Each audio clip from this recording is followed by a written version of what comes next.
జగన్మోహన్ రెడ్డిపై మంత్రి సవిత తీవ్ర స్థాయిలో ధ్వజమెత్తారు. జగన్ కి కేవలం దాచుకోవడం మాత్రమే తెలుసని, ఆయన ఇకనైనా తన సైకో ఆలోచనలు మానేయాలని హితవు పలికారు. వైసీపీ గుర్తు ఫ్యాన్ కాదని, అది నరకడానికి పనికొచ్చే గొడ్డలిగా మారిపోయిందని ఆమె ఎద్దేవా చేశారు.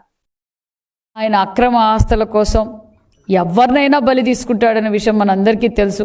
గతంలో తండ్రి శవం పెట్టుకొని శవ రాజకీయాల కుర్చీ కోసం సంతకాలు పెట్టించుకున్న వ్యక్తి మరి ఎలక్షన్లో తాను ముఖ్యమంత్రి కావాలి, గత్యంతరం లేదు అని చెప్పి సొంత బాబాయిని గొడ్డలతో రపర్రపా నరకటం, మరి ఆ గొడ్డల పోటుని గుండుపోటుగా చిత్రీకరించటం, అదేవిధంగా మరి మన డ్రైవర్ సుబ్రహ్మణ్యం ఎమ్మెల్సీ డ్రైవర్ ఒక దళిత బిడ్డని ఏ విధంగా డోర్ డెలివరీ చేశాడో చూసాం.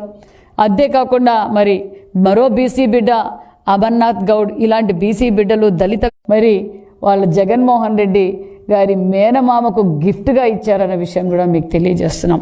మేము తెలియజేసేది ఒక్కటే, శివుని ఆజ్ఞ లేనిదే చీము కూడా కుట్టదనేది ఒక సామెత ఉంటుంది. తాడేపల్లి ప్యాలెస్ నుంచి ఏదైతే ఆదేశిస్తే దాని ప్రకారమే ఈ మర్డర్ జరిగింది. జగన్మోహన్ రెడ్డి గారి ఆదేశాల మేరకే మరి దస్తగిరి బలైపోయాడు. నేను తెలియజేసేది ఒక్కటే, ఇందులో ఇంకా చాలా మీరు ఒక విషనాగు పడక కింద ఉన్నారు. మీ సింబల్ ఇప్పుడు ఫ్యాన్ కాదు, అదే ఫ్యాను గొడ్డలుగా మారుతూ ఉంది. జగన్మోహన్ రెడ్డి రోజుకి కుర్చీ కోసం, ఆస్తుల కోసం తన సొంత వారినైనా బలి తీసుకుంటున్నాడన్న విషయం మరొకసారి మీకు అందరికీ తెలియజేస్తున్నాం. అంతేకాదు మరి ఈ హత్య జరిగిన తర్వాత మరి వారింట్లో మరి అధికారులు పరిశీలిస్తే ఎన్ని వందల కోట్ల అక్రమ ఆస్తులు దొరికాయో మనందరం చూసాం. మరి సుమారుగా ఇది ఇంకా 100 కోట్ల దాకా మరి ఆస్తులు కూడా దొరికాయి. ఆ ఆస్తులు కూడా ఎవరు అనేది ప్రత్యక్షంగా మరి అందరికీ చూపించాం. మేము తెలియజేసేది ఒక్కటే, ఖచ్చితంగా చట్టం తన పని చేస్తుంది. అసలు దస్తగిరి వివేకానందరెడ్డి హత్య కేసులో కూడా చాలా ముఖ్యమైన వ్యక్తి అన్న విషయం కూడా తెలియజేస్తూ మరి నేను తెలియజేసేది ఒక్కటే, మరి ఈరోజు హత్యకు గురైన దస్తగిరి భార్య రమణమ్మ కూడా చాలా బాధపడుతూ ఉంది.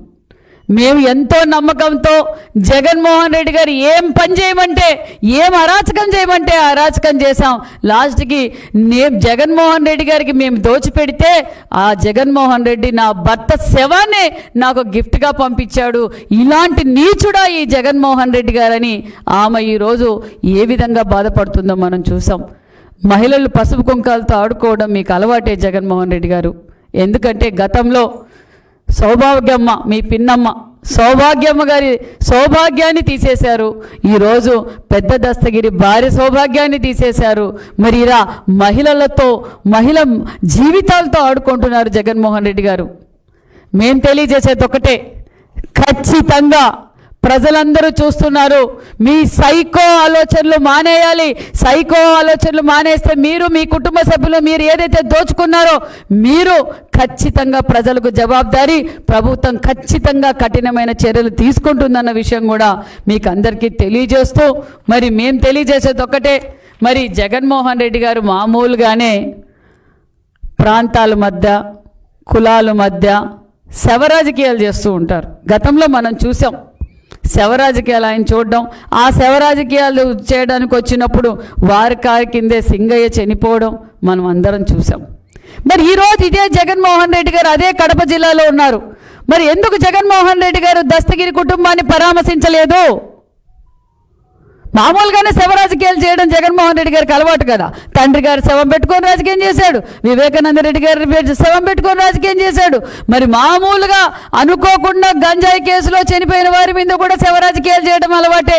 మరి ఈరోజు నీ కోసం, నీ అక్రమ ఆస్తుల కోసం, నీ దౌర్జన్యాల కోసం నువ్వు ఏమి చెప్పితే అది చేసిన పెద్ద దస్తగిరి బలైపోయారు. మరి ఎందుకు జగన్మోహన్ రెడ్డి గారు ఆ కుటుంబానికి పరామర్శించలేదని కూడా నేను ఒక మహిళగా అడుగుతున్నా. ఒక బీసీ శాఖ మంత్రిగా, ఒక బీసీ మహిళగా, సాటి మహిళ ఈరోజు ఏ విధంగా బాధపడుతోందో మరి జగన్మోహన్ రెడ్డి గారు వెళ్ళి పరామర్శించి ఆ కుటుంబానికి ఏం జవాబు చెప్తారు అన్న విషయం మీ వైసీపీలో ఉన్న కార్యకర్తలు కూడా ఆలోచించాలి. ఎందుకంటే జగన్మోహన్ రెడ్డి గారు అవసరానికి నా బీసీలు, నా ఎస్సీలు, నా ఎస్టీలు అని చెప్పి వాడుకొని ఈరోజు మన బడుగు బడిహీన వర్గాలే బలైపోతున్నారన్న విషయం మరొక్కసారి మీకు అందరికీ తెలియజేస్తున్నారు. దయచేసి ప్రజలందరూ ఆలోచిస్తున్నారు. వైసీపీ కార్యకర్తలు కూడా నేను తెలియజేసేది ఒక్కటే, మీరు ఒక త్రాచుపాము పడకిందున్నారు. ఖచ్చితంగా అవసరం అనుకుంటే అది గొడ్డలి పోటుగా మారుతుంది. మీరు అది జాగ్రత్త జాగ్రత్త జాగ్రత్త. ఎందుకంటే ఈరోజు బలైపోతున్నది మన బీసీలే. మరి ఈరోజు అన్ని విధాలుగా బీసీలు బలైపోతున్నారు. వైసీపీ పార్టీ అధికారం వచ్చినప్పటి నుంచి మరి ఇప్పుడు కూడా మరి పెద్ద దస్తగిరి ఒక బీసీ. ఇలా బీసీల్ని ఏ విధంగా హతమారుస్తున్నారో వైసీపీ పార్టీ నాయకులు, బడా నాయకులు ఉన్నారు దీంట్లో. తాడేపల్లి బడే నాయకుల పేర్లు కూడా దగ్గరలో బయటకు వస్తాయి. ఏ ఒక్కరిని వదిలే ప్రసక్తే లేదన్న విషయం కూడా తెలియజేస్తారు.